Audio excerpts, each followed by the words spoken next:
Bueno, ahora sí, ahora que estamos grabando les puedo decir. Eh, Les planteaba lo siguiente.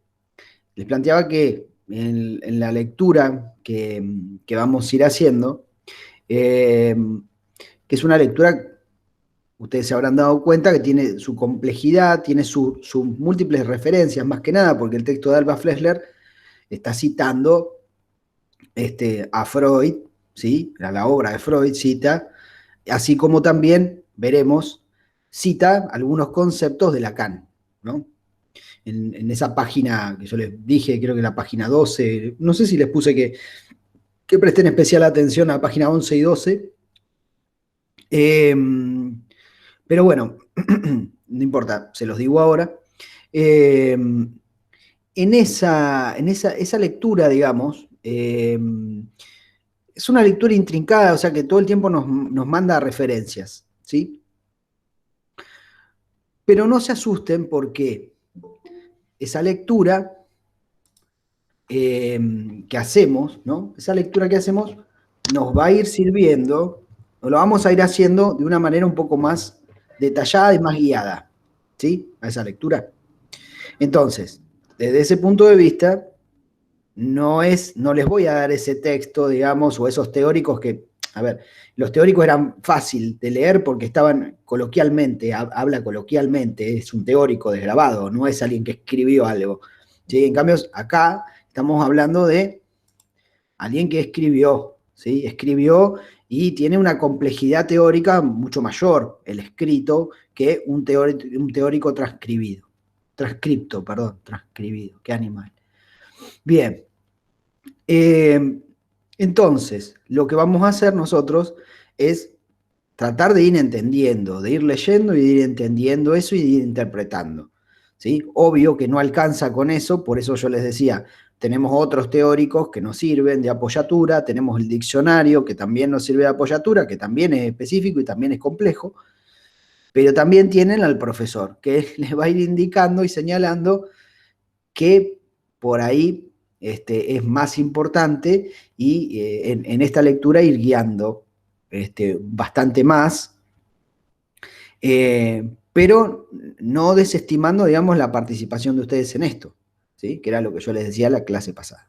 Bien, bueno, vamos a empezar, voy a empezar a compartir un poquito del texto de Alba Flessler, que es una autora contemporánea, argentina, que es una autora que es parte, digamos, de los miembros mm, de la escuela freudiana de Buenos Aires. Pero es una autora, la verdad que muy, eh, en el momento que vivimos, en el momento, en la época, digamos, que nos toca vivir, es una autora, al ser contemporánea, eh, ¿cómo decirlo? No voy a decir popular, pero sí que es un referente, digamos, de la clínica de niños, ¿sí? Por lo menos de la clínica psicoanalítica lacaniana de niños. ¿Mm? Bien, entonces, comparto algo del texto de Alba. ¿Dónde está?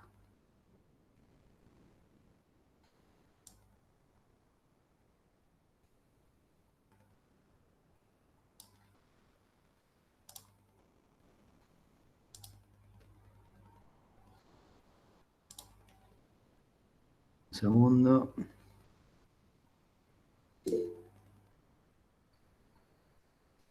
Bueno, está bien. Acá. No lo podía encontrar. Ya me estaba preocupando. Bueno, vamos a hacer el agrandamiento.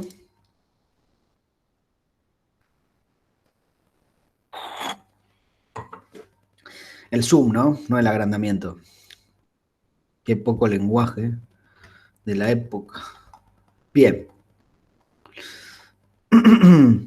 Está subrayado porque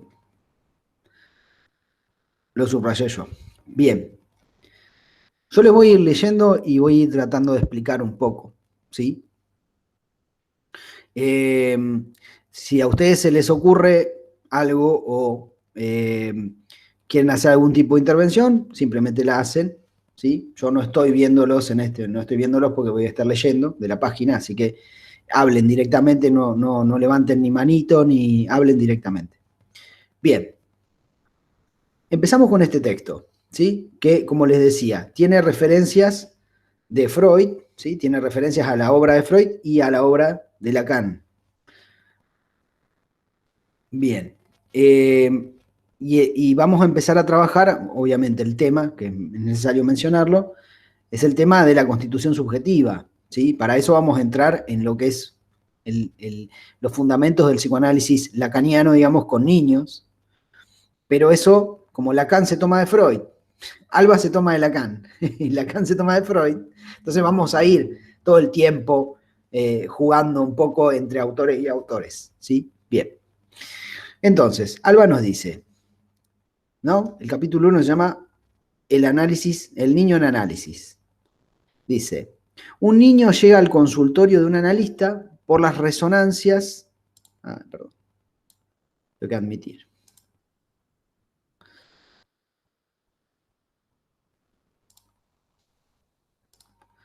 Un niño llega al consultorio de un analista por las resonancias que genera en un adulto. Bien. A ver, cuando unos padres consultan por un niño, no consultan porque el niño les dice, papá, llévame a análisis, sino que hay ciertas cosas que aparecen, resonancias en un sentido general y poético, hasta diría eso, ¿no? ¿Qué le pasa al adulto con ese niño, ¿sí? Que es necesario una consulta con un analista, ¿sí? ¿Por qué un padre lleva a un niño a un analista? Y ahí ya empezamos a hablar de la singularidad de los padres, de por qué el padre lleva al niño a una consulta con un analista, ¿sí? Y ahí tendrá que ver, porque por ahí un padre, para un padre el nene no habla y no es un problema para llevarlo a un analista. Tiene 3 años y no habla y el padre no lo lleva, ¿sí? Y por ahí el nene, no sé, dice algunas malas palabras y entonces el padre sí lo lleva. Entonces, fíjense que ahí ya entra a jugar, ¿no? Fíjense que acá yo subrayé, dice, las significaciones, cuando se atienden, por el contrario, las significaciones diversas que un niño recrea en el psiquismo de un adulto, se encontrará con no poca sorpresa la condensada localización que viene a ocupar un niño en cualquier ser humano. ¿Qué nos está diciendo? Esto un poco lo que les estaba planteando, ¿sí? El lugar que ocupa un niño para un ser humano. Y no solo para cualquier ser humano, sino para los padres.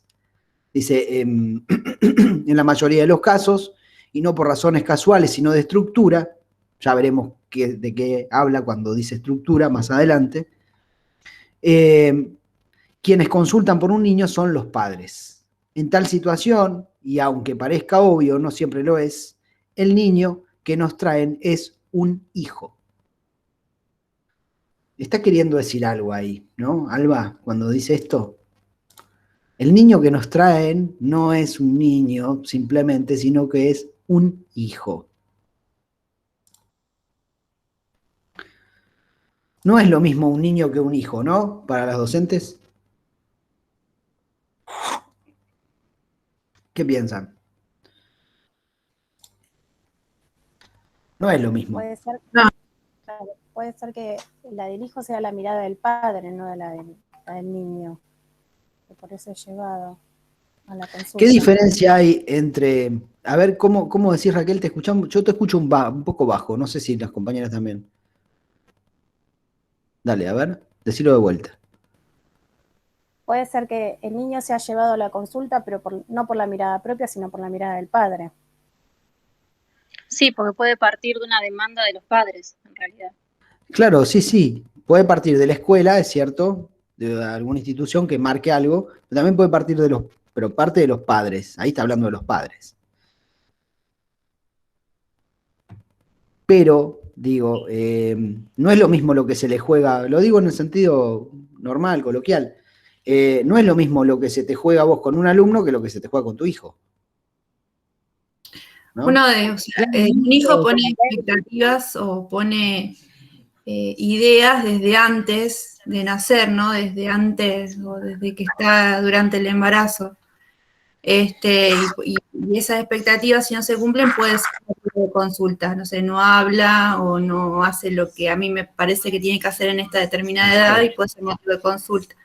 En cambio, en un alumno, uno o sea, tiene un objetivo en cuanto a un conocimiento formal o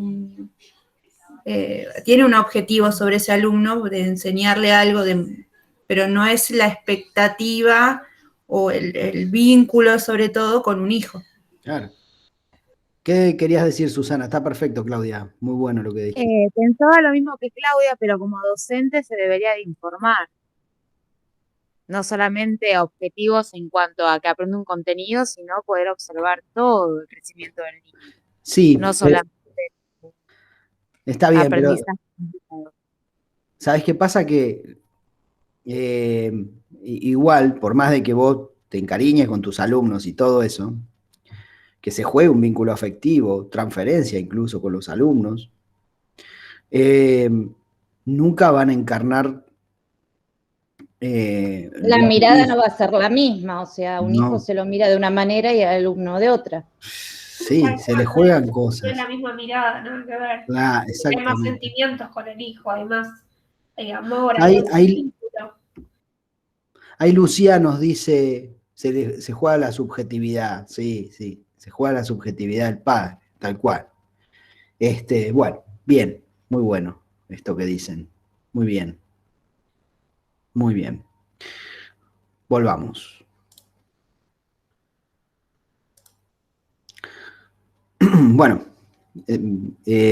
pego el salto, ¿no? Pego el salto a la próxima hoja. Acá es imposible de leer, pero yo se los voy a leer igual. Una polémica que siendo de actualidad, sin embargo, no es solo actual, ella muestra un problema situable en el inicio mismo del psicoanálisis de niños. El marco teórico del psicoanálisis, al ser diseñado para pacientes adultos, preñó el origen mismo del análisis de los niños de obstáculos y contradicciones. Acá por ahí es necesaria una referencia que les puedo decir, que es a Melanie Klein y Anna Freud. Anna Freud es la hija de Freud, ¿no? Melanie Klein y Anna Freud fueron las primeras analistas o psicoanalistas, perdón, de niños, ¿sí? Y hubo una disputa entre ellas acerca de, en sus teorías, digamos, ellas abordaban al niño de una forma totalmente diferente. Anna Freud desde un punto de vista más pedagógico, más ligado a la psicología del yo, ¿sí? Si les digo psicología del yo, ¿qué les puede llegar a sonar, ¿no? El yo como esta instancia que crea Freud, ¿no? Del aparato psíquico, una psicología que atiende más al yo que al inconsciente, que al ello, una psicología que se origina en Estados Unidos, ¿sí? Y que, bueno, apunta más al autocontrol, la voluntad y todo eso, cosa que a Lacan después le revuelve las tripas, obviamente, a mí también.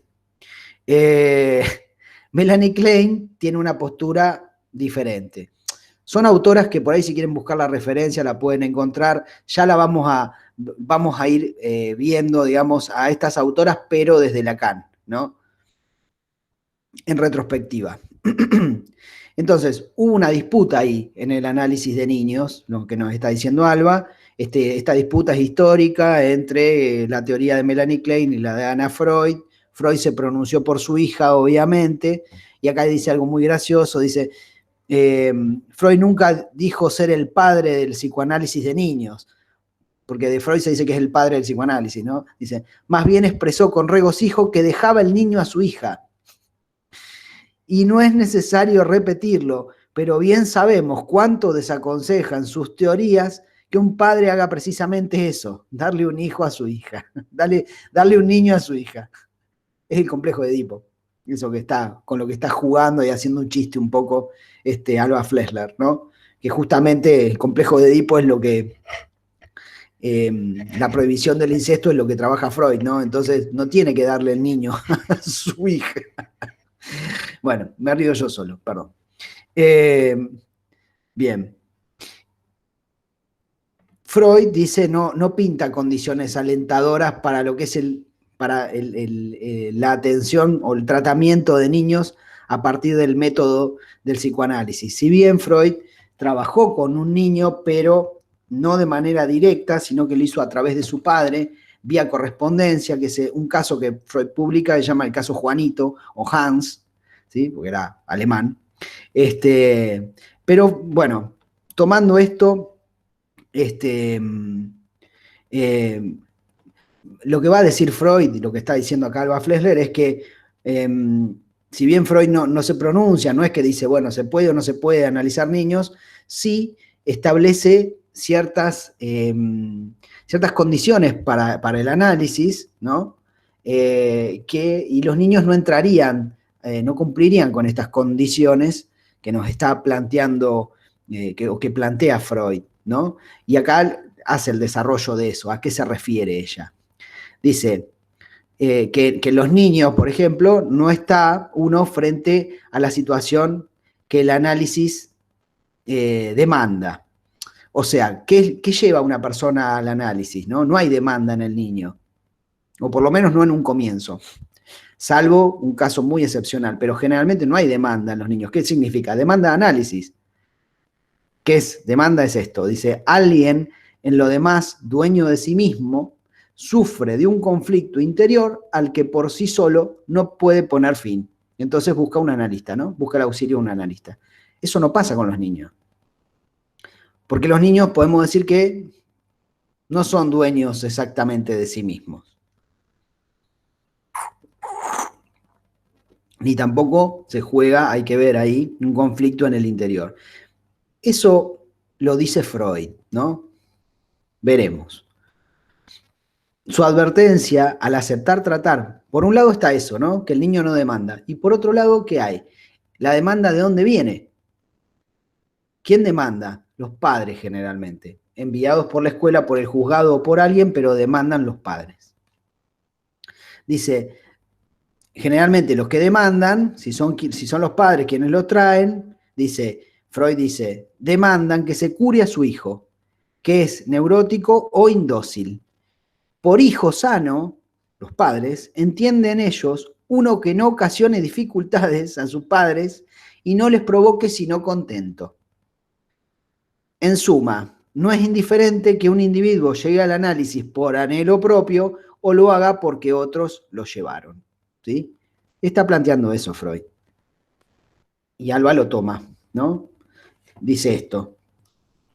No es lo mismo que el niño quiera venir al análisis o que tenga una demanda de análisis, como un niño de 3 años va a tener una demanda de análisis y no sabe ni lo que es un analista, ¿no? No es lo mismo que sea por anhelo propio que sea traído porque otros lo llevaron. ¿Por qué? Porque las expectativas, así como están las expectativas que decía, que nos decía Claudia recién, ¿no? Las expectativas de los padres con respecto a los hijos y que hacen que un padre consulte, esas expectativas lo llevan a la consulta, pero además no solo lo llevan a la consulta, sino que demandan algo los padres, ¿no? Demandan algo acerca del niño, que sea dócil, que sea, que me traiga, no sé, felicidad, porque en este momento se está portando muy mal en la escuela y no me está trayendo todos problemas este chico. ¿Qué dice Freud? Que generalmente uno puede intervenir, pero el psicoanálisis, ¿qué hace? Libera el camino del sujeto, en realidad. ¿Sí? Entonces, da vía libre a que el niño, podemos decir también en el niño, a que el niño se exprese. Y generalmente eso no produce el contento de los padres, al contrario. Generalmente lo que produce es que se queden más insatisfechos los padres con la intervención del analista. ¿Por qué? Porque no responde a las expectativas de ellos. Florencia. No hay nada de qué liberarlo, digamos. No hay ningún problema. ¿Cómo? ¿No? El ejemplo X, ¿no? No hay ningún problema de liberarlo a nene, sino que hay problemas de los padres que algo le causa descontento. Bien, hay algo que les causa descontento. Ahora, si el pibe se la pasa pegándole a la hermanita, sí, evidentemente algo hay ahí, ¿no? Que es problemático, ¿sí? Que no es solamente que los padres dicen que podemos agarrar y decir. Lo que digo es esto, que los padres tienen están autorizados a consultar por un niño, ¿sí? Pero nosotros no tenemos que dejar de tener en cuenta que hay una demanda en los padres, ¿sí? Hay una demanda en los padres, pero esa demanda, ya veremos, ¿no? ¿Qué lugar puede ocupar el niño para los padres? Pero digo, esa demanda que traen los padres, bueno, hay que escucharla por un lado, hay que tener en cuenta, por eso se tienen entrevistas con los padres también, para saber, a ver qué les pasa, en qué lugar está ubicado este niño para estos padres, ¿sí? Lo que digo es que en el Quizás análisis... también, Dale. perdón, quizás también ver qué se está escapando del discurso de los padres también. A ¿Qué través del sería, discurso Paola, que se está escapando? A ver. Claro, por ahí a través del discurso del nene. Por ahí el descontento que puede venir de los padres, por ahí parte del discurso también del nene, que no es el discurso de los padres, que no es por ahí la demanda por la que por ahí están atendiendo al nene. No sé si me explico. No llego a entenderte, perdón. Repetilo de vuelta, no hay problema. No, que por ahí, o sea, lo que creo yo que el analista tiene que ver, qué es eso que por ahí se está entretejiendo, no sé qué palabra utilizarlo, del discurso por ahí de los padres, en realidad, a la demanda por la que por ahí llega análisis un nene. Ajá, ¿Qué perfecto. ocultan, digamos, detrás del discurso de los padres? Claro, exacto. No solamente el síntoma del hijo, no sé, le pega a la hermana, o que es agresivo, o que rompe las cosas, X cosas, como que los padres quieren que se cure el síntoma, pero sin darle la palabra al niño, al hijo, en este caso. Ese tipo de padres, ¿no? Hay otros que sí. Está bien, está bien. Lo que pasa es que el niño, tal vez, cuando hablan de palabra, habría que ver esto. Porque hay que ver que cuando veamos Lacan y trabajemos la noción del lenguaje, bueno, hay que ver de qué hablamos cuando hablamos de palabra en el niño, ¿sí? La palabra no es que el niño hable. Hablar no es lenguaje para Lacan. O sea, hablar no quiere decir que hay lenguaje ahí.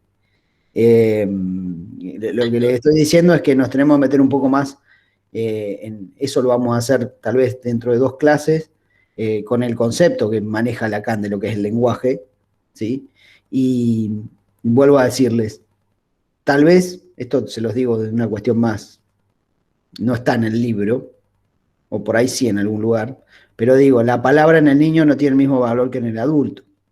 Pero no por una cuestión de que sea desestimada socialmente, sino por una cuestión de que podemos hablar en Lacan, por ejemplo, de palabra plena y palabra vacía.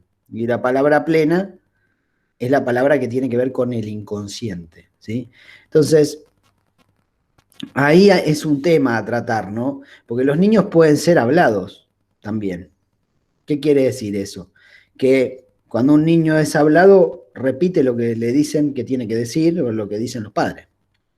Y no hay una enunciación porque todavía no hay sujeto. Claro, profe, también que no se va a ser responsable de esos actos que él tiene, por ejemplo, a los 3 años, o por qué va. También se pone en juego eso. Está bien, está bien.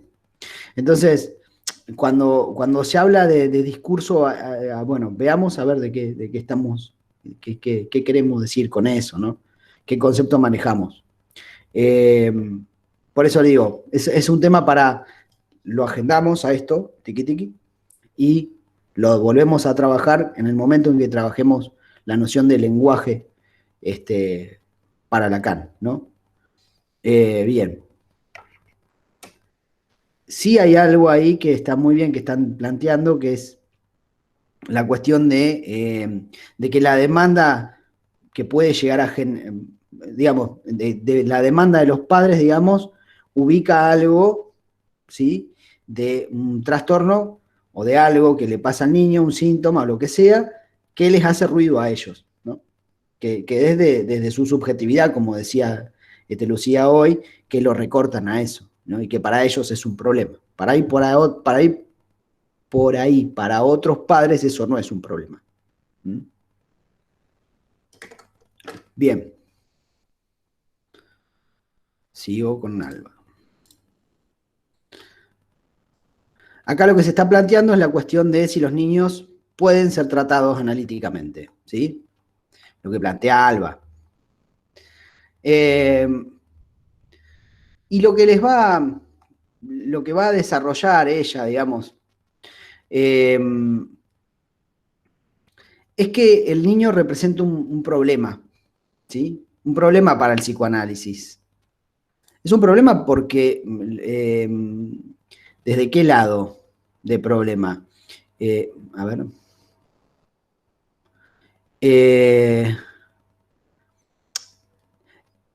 Un problema en el sentido de que no puede resolverse la cuestión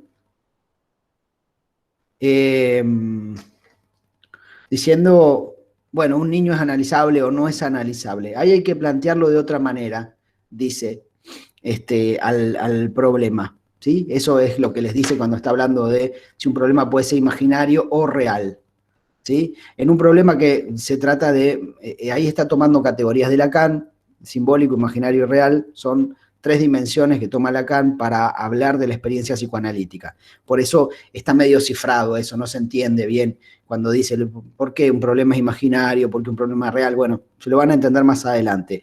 Pero lo que nos está planteando Alba Flessler es que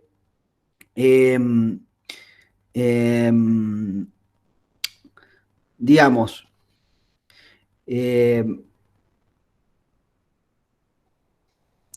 que implica el pensar si un niño, ¿sí? Si los niños o el niño es analizable, no es una cuestión, es una cuestión que requiere, digamos, de ver cómo planteamos la pregunta, ¿sí? De ver cómo planteamos la pregunta acerca de eso. Porque en todo caso, digamos, esto depende de cómo se define al niño, ¿sí? Para el análisis, ¿sí? ¿Cómo se define al niño? Por ejemplo, Ana Freud, y ahí les da el ejemplo, digamos, al ubicarse, digamos, o tratar de ubicar la cuestión de cómo lograr que el niño con ese síntoma deje de tener ese síntoma. Yo les decía, Ana Freud se ubica desde la psicología del yo. Entonces, la psicología del yo lo que hace no es que se pone a hablar, lo pone a hablar al síntoma, como hacía Freud, ¿no? No es que él pone a hablar al síntoma, sino que lo que trata es de que el niño se adapte a la realidad, ¿sí? De que se adapte, o sea, trata de borrar el síntoma, trata de que desaparezca el síntoma. Por eso, Ana Freud lo que propone es una cuestión pedagógica, ¿sí? Con respecto al síntoma y con respecto al análisis. Cosa que nos coloca en un punto de vista totalmente opuesto a lo que planteaba Freud, que es lo que les plantea acá acerca de la vía de Porre y la vía de Levare, ¿sí? A ver, dice, con estas inclinaciones fue favoreciendo Ana Freud, o Freud al dejarle el niño a su hija, la situación opuesta a sus propias recomendaciones, las de Freud, al agregar un nuevo problema al terreno ya movedizo de la infancia, la relación entre psicoanálisis y pedagogía. Desde sus conflictivas relaciones, Freud se ocupó en numerosas cartas y artículos colocando en disyunción los fines por ellas perseguidos, o sea, entre el psicoanálisis y la pedagogía, hay fines distintos. Si la educación se propone la vía de Porre, el psicoanálisis la vía de Levare. Es impracticable un psicoanálisis que se proponga educar. Vía de Porre y vía de Levare. Si quieren lo pueden buscar. Tiene que ver con 2 técnicas que tienen que representan artes distintos. En un caso la escultura, ¿sí? En la vía de Levare, ¿sí? La del psicoanálisis, y en el otro caso la pintura. El psicoanálisis toma muchas cuestiones del arte. Voy a fumar.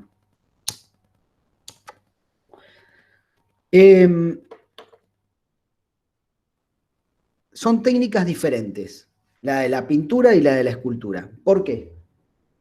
La pintura, ¿qué hace uno? Tiene un material, ¿sí? Tiene un lienzo, ¿y qué va haciendo? Va agregando material, que es la pintura, o el acrílico, o cualquier elemento con el que trabaje el pintor. Esa es la vía de la educación. ¿La educación qué hace? Le pone cosas al sujeto o al niño que trae el síntoma, le pone cosas.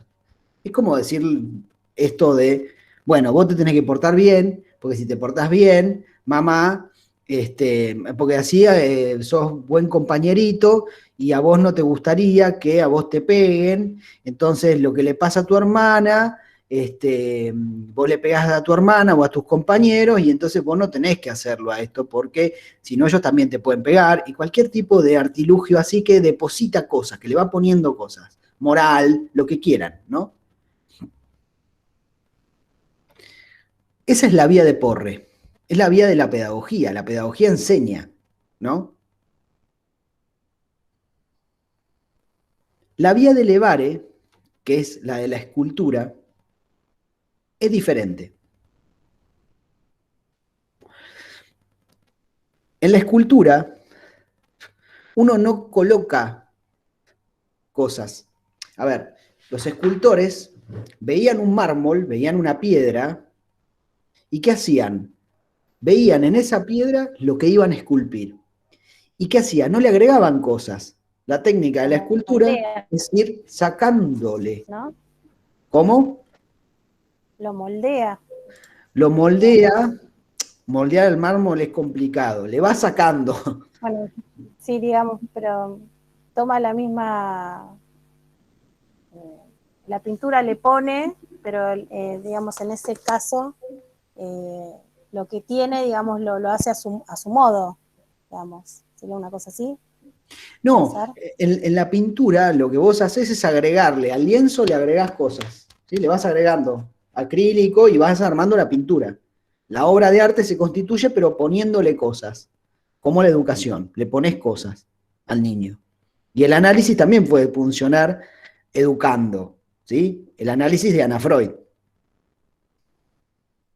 En cambio, el psicoanálisis que planteaba Freud no era, Freud ya lo mismo lo dice, esa cita es de Freud, ¿no? El análisis no funciona por la vía de Porre, que es esta, de agregarle cosas al chico, sino la vía de Levare, de extraer cosas, de extraer material. Pero no extraer material en el sentido que podríamos decir, bueno, sí, puede ser también, que el niño juegue, que muestre, ¿sí? Pero no está hablando del niño Freud, está hablando del adulto, ¿sí? Entonces, en el psicoanálisis de adultos, ¿qué hace uno? ¿Levanta qué? Levanta las represiones, dice Freud, ¿sí? Entonces, vos me decís, me contás, hacés la asociación libre en realidad, y en eso se van levantando las represiones. Voy sacando, ¿sí? Las represiones que mantenían, digamos, al síntoma en el inconsciente y produciendo efectos sobre la conciencia. No es que le digo, no, está muy mal lo que vos haces, qué malo que sos. ¿Por qué haces ese síntoma? ¿No te das cuenta que así te haces mal? No, bueno, no funciona así el psicoanálisis. No funciona, esa es la sugestión que utilizó el psicoanálisis en un comienzo, pero después la abandonó, ¿sí? Entonces, el psicoanálisis tiene todo un método que tiene que ver con levantar, en este caso, Freud habla de levantar las represiones, ¿sí?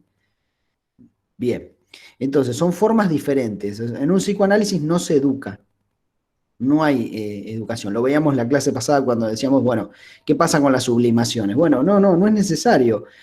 Con liberar las represiones ya está, para que está libre la energía, está libre la libido para después aplicarla a lo que lo quiera aplicar la persona, ¿sí? Pero no hay que decirle ni darle, no, mira, te conviene hacer esto, te conviene hacer lo otro. No es necesario educarlo, va solo en ese sentido. Es lo que dice el psicoanálisis, ¿no? De Freud. Lo que dice Freud.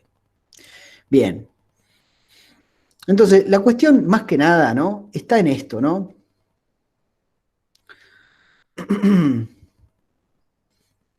Bueno, les leo un poquito más. Dice, en esta polémica, ¿no? Ana Freud y Melanie Klein y Freud. Dice, se llegó incluso a cuestionar su pertinencia, ¿sí? al plantearse que al no existir la neurosis infantil, ¿por qué no existe la neurosis infantil? Porque la neurosis se produce de adulto, no se produce en la infancia. ¿Sí? En la infancia están las vivencias de los niños, la sexualidad infantil, está todo bien, pero es necesario la llegada, digamos, al adulto para que, o por lo menos a la adolescencia, para que, ¿sí?, la sexualidad infantil que queda reprimida empiece, en todo caso, a producir sus efectos sintomáticos y, en todo caso, producir una neurosis. Y entonces no hay neurosis en la infancia está la sexualidad infantil. Bueno, entonces se llegó incluso a cuestionar su pertinencia de si analizar niños o no, al plantearse que al no existir la neurosis infantil, precipitado estructural de la infancia, no habría ninguna posibilidad de aplicar el psicoanálisis, pues el niño no sería responsable de sus actos ni de su enunciación, que es lo que les decía hoy acerca de la palabra, ¿no? Esto de la enunciación. El niño, como veíamos con Freud, ¿qué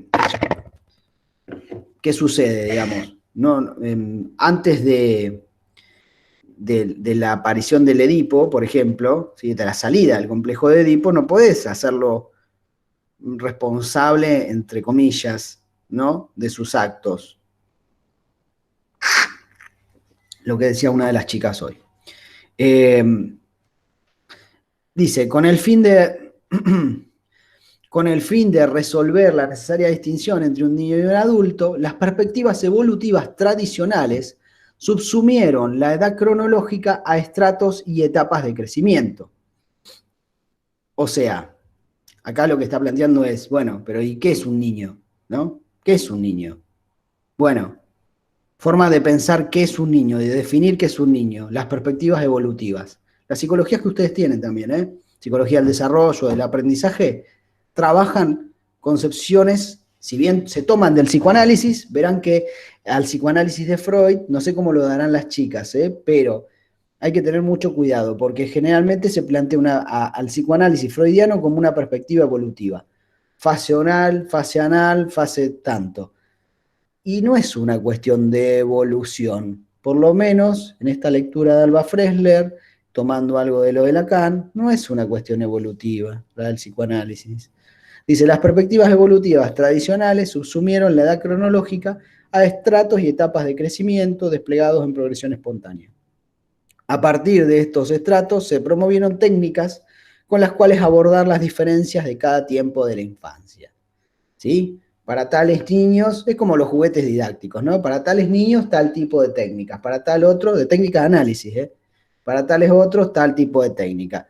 Perspectivas evolutivas, ¿no? La polémica centrada en esa oposición fue tornando improductiva, ¿sí? Había otras corrientes que pensaban que había que tratarlos como a los adultos, a los niños, el mismo tratamiento hacer con los niños que los adultos, una locura. La polémica centrada en esa oposición fue tornando improductiva la fertilidad del tema, llegando prácticamente a desplazar una pregunta fundamental para la perspectiva del psicoanálisis. Y la pregunta que revive así Alba Fressler es, ¿qué carajo es un niño? No, ¿qué es un niño? ¿Qué es un niño? O sea, primero hay que definir qué es un niño. Bien. Para definir qué es un niño, se toma de algo que plantea Freud. Y que me parece que es, en el día de hoy, en esta clase, digamos que es como la introducción de la pregunta, de qué es un niño, ¿no? Para el psicoanálisis. No para la pedagogía, no para el psicoanálisis. ¿Qué es un niño? Para ver si podemos analizar niños, es necesario preguntarnos primero qué es un niño. El interrogante no es novedoso y fue abordado por múltiples campos del saber. Las respuestas fueron diversas a lo largo del tiempo. Para un adulto, un niño es el equivalente de una falta.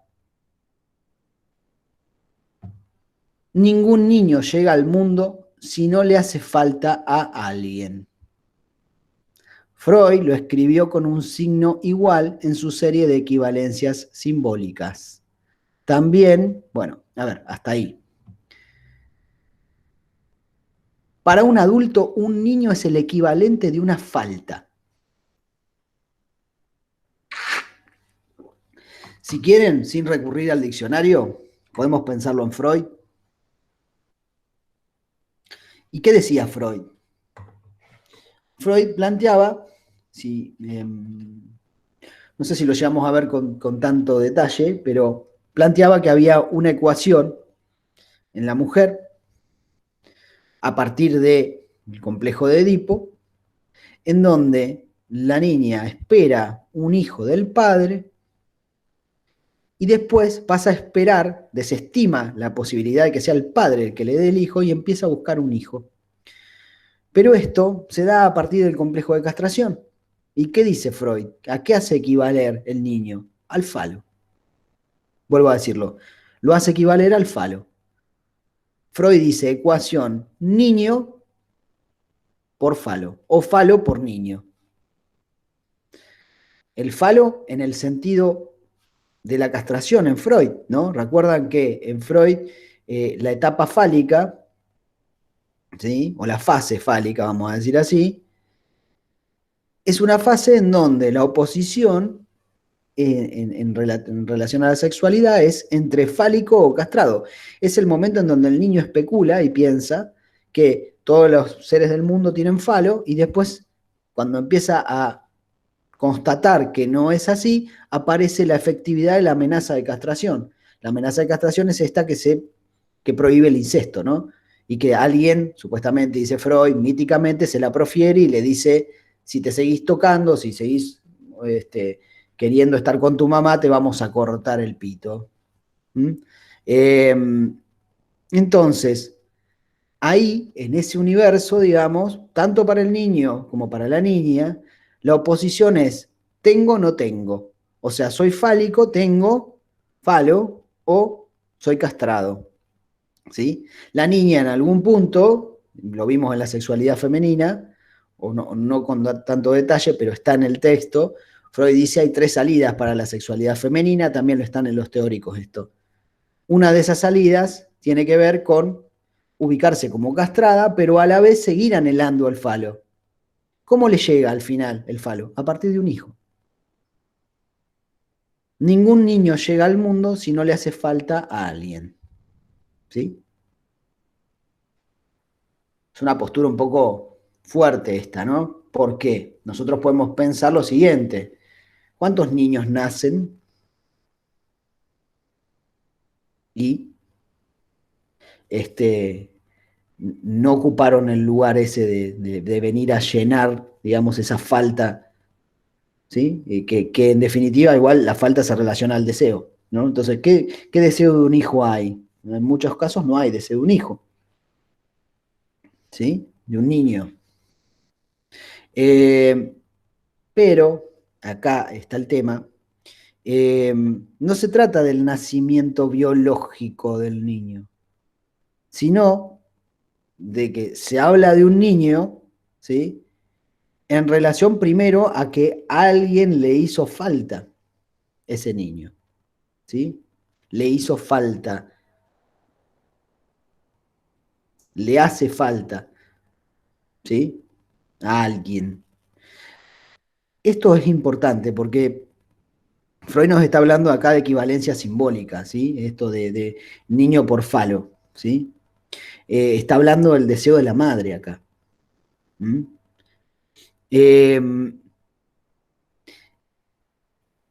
Después, en la progresión del texto, ustedes se van a encontrar con que,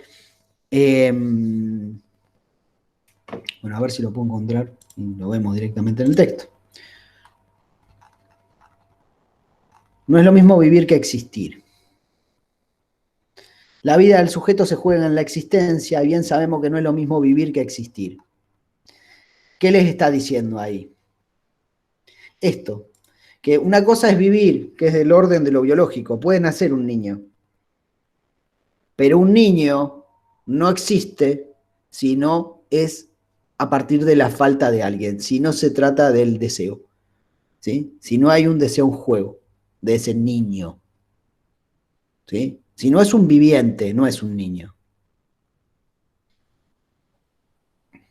¿Se entiende un poco esto? Acá lo que estamos haciendo es separándonos nuevamente del campo de la biología, para lo que es el psicoanálisis, ¿no? Porque el psicoanálisis lo primero que hace es se corre del lado de la biología. Freud era médico. Se corre del lado de la biología, o sea, es una forma muy novedosa de pensar al ser humano sacándolo de las determinaciones biológicas de su comportamiento. Lo digo en general. ¿Sí?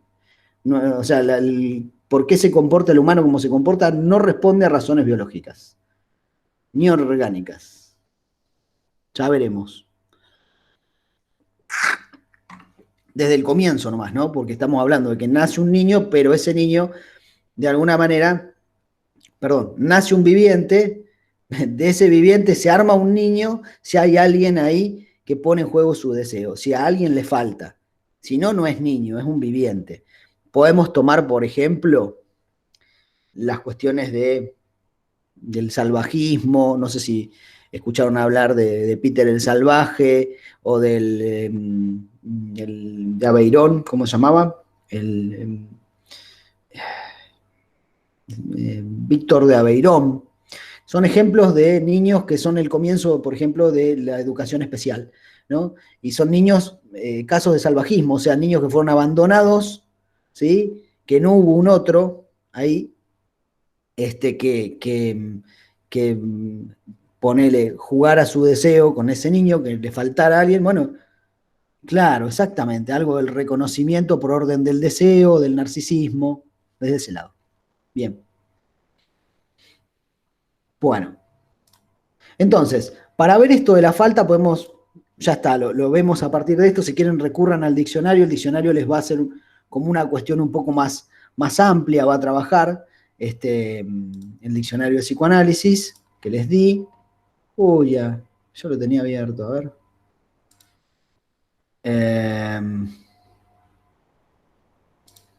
Un segundo.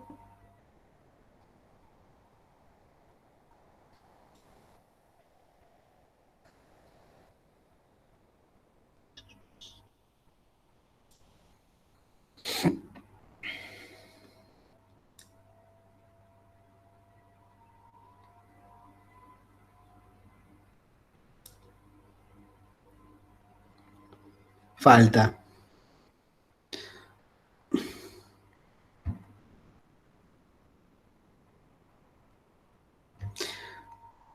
En la obra de Lacan, dice, el término falta siempre está relacionado con el deseo. Es una falta que causa el surgimiento del deseo. ¿Sí? Yo les decía, la falta que genera el deseo en la madre. En un comienzo, bueno, no importa lo del comienzo en Lacan, voy hasta a la otra página.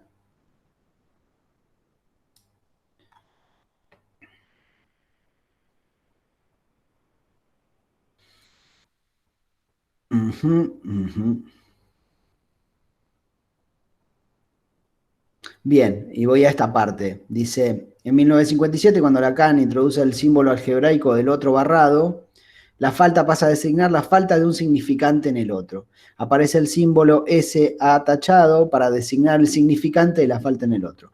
Por más significante que se añadan a la cadena significante, ella es siempre incompleta. Le falta siempre el significante que podría completarla. Este significante que falta, que se escribe -1 en el álgebra lacaniana, es constitutivo del sujeto. Esa parte, más que nada. ¿Qué quiere decir que es constitutivo del sujeto? Que la falta que genera un deseo, ahí, después da lugar a ¿qué? Si pueden adivinarlo. Si me falta es porque, y lo tengo porque me completa. Eso que me falta.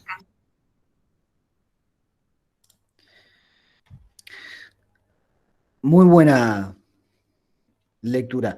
A ver, vos decís, esto nos sirve para un comienzo, ¿no? Ustedes hablaron de reconocimiento de ese niño, ¿no? Reconozco como un hijo, lo reconozco como mi hijo, lo reconozco como Juancito, lo reconozco como... Sí, una falta que me genera a mí el deseo de algo y viene Juancito a cumplir con mis expectativas y a completarme. Bueno, hasta ahí estamos bárbaros. ¿Qué creen que sucede después de eso, no? Viene Juancito, nació Juancito y me vino a completar. A mí, mamá. Estoy recontenta con Juancito, es divino, no le puedo sacar los ojos de encima, le doy la teta todo el puto día. Bien. Pero ¿y qué pasa en un momento? ¿Está todo bien hasta ahí? ¿Ya estamos? No, llega un momento que te cansás de decir esto no era lo que yo, lo Y que lo yo tirás. deseaba, no era tanto así, tan así no era. Bien, bien, bien. ¿Saben qué pasa? Pasa esto. ¿Cómo leímos? Acá leímos, decíamos, vuelvo a leerles esta parte. En 1957 Lacan introduce el símbolo algebraico del otro barrado. El otro barrado. Yo desde ahora les anticipo un poquito. El otro, ¿sí? El otro primordial, lo que se llama el otro primordial es la madre. Barrado significa que tiene un deseo, que tiene una falta, el otro. La falta pasa a designar la falta de un significante en el otro. Aparece el símbolo ese, ¿verdad? Que designa el significante de la falta en el otro. Esa falta, la falta siempre, perdón, le falta, perdón, por más significantes que se añadan a la cadena significante, ella es siempre incompleta. Le falta siempre el significante que podría completarla. Este significante que falta, que se escribe -1 en el álgebra lacaniana, es constitutivo del sujeto. Pensamos de vuelta a esto.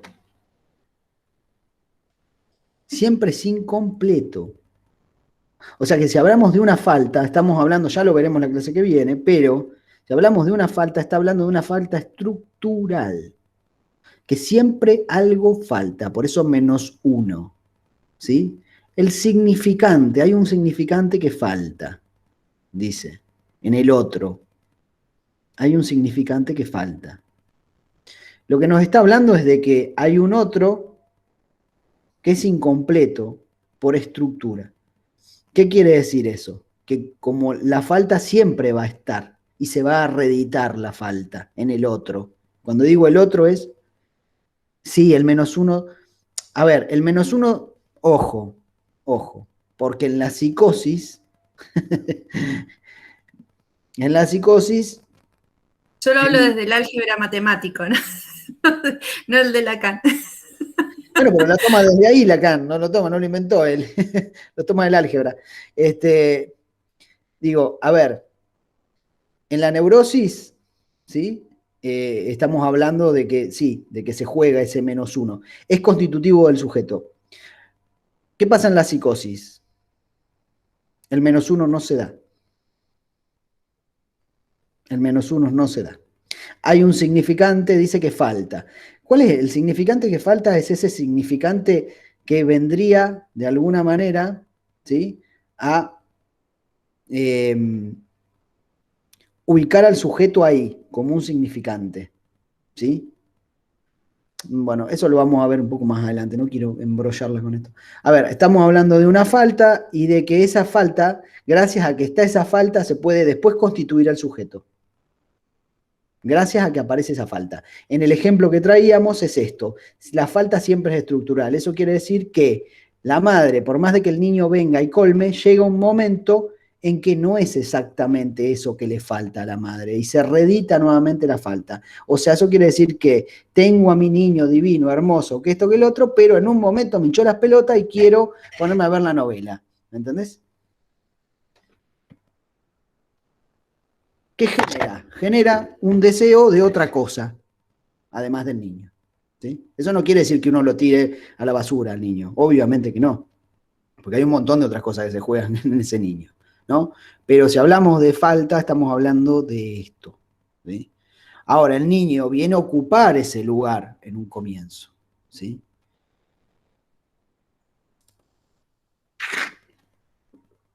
Bien, no vamos a llegar a plantear la cuestión de...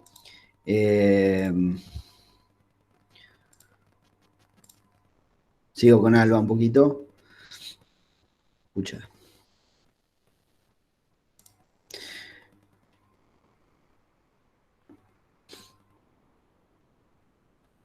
Freud lo escribió con un signo igual en su serie de equivalencias simbólicas. También delimitó la importancia del niño en el narcisismo de los padres. El niño es His Majesty the Baby, cosa que vimos, ¿no? En el narcisismo, ¿sí? Cómo se juega el narcisismo de los padres en el niño. Pero no solo lo hizo equivaler simbólicamente al objeto que le falta a un adulto, ni a un majestuoso narciso, además expresó que puede realizar la presencia del objeto del fantasma del adulto. Ya vamos a ver qué es eso. Un niño, pero ahí un poco dice, un niño condensa, para quien lo anhela, una expectativa que requiere verse satisfecha y que invita al sujeto muy tempranamente a ocupar el lugar de objeto colmante. Lo que decían ustedes. Se ve que han leído. No solo respecto de aquello que de él se desea, que quiero yo para mi hijo, sino también de cuánto otorga satisfacción en el plano del goce y del amor de los padres. Deseo, goce, amor, tres términos que trabajaremos la clase que viene. Vamos a ir de a poquito. No sé si llegaremos a ver a los tres, seguramente con suerte lo hagamos, si no, no. Pero nos vamos a detener acá, nos vamos a detener en esto, ¿sí? En esto que plantea Alba, para entender, tratar de entender desde la teoría lacaniana a qué se nombra deseo, a qué se nombra como amor, qué se nombra como goce. Vuelvo a una cuestión que me parece importante y que está en el teórico que les di para que, si podían, leyeran hoy. El teórico 1, ¿sí? Voy a hacer brevemente algo, así queda señalado, fíjense en la página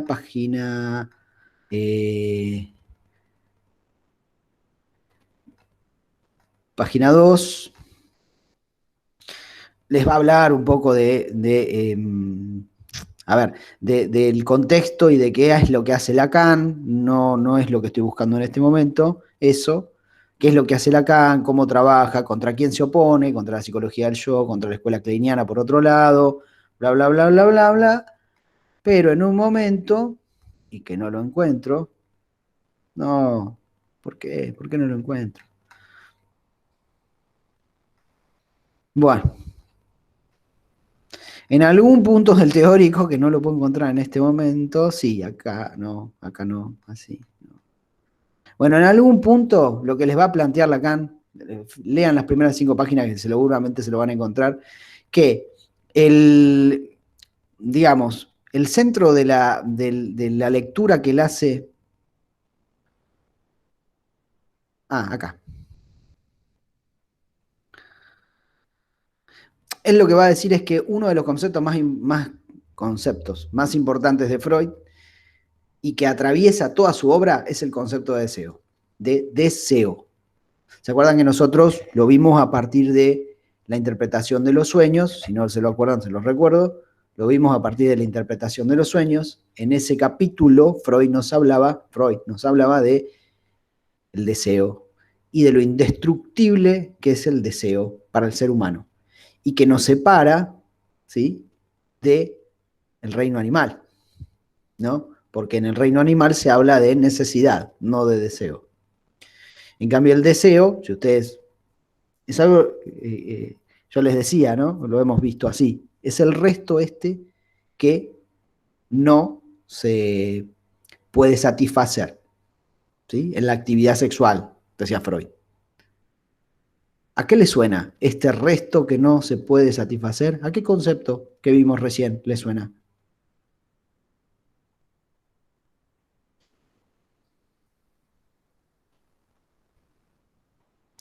El deseo es el resto que no se puede satisfacer, que quede insatisfecho de la sexualidad.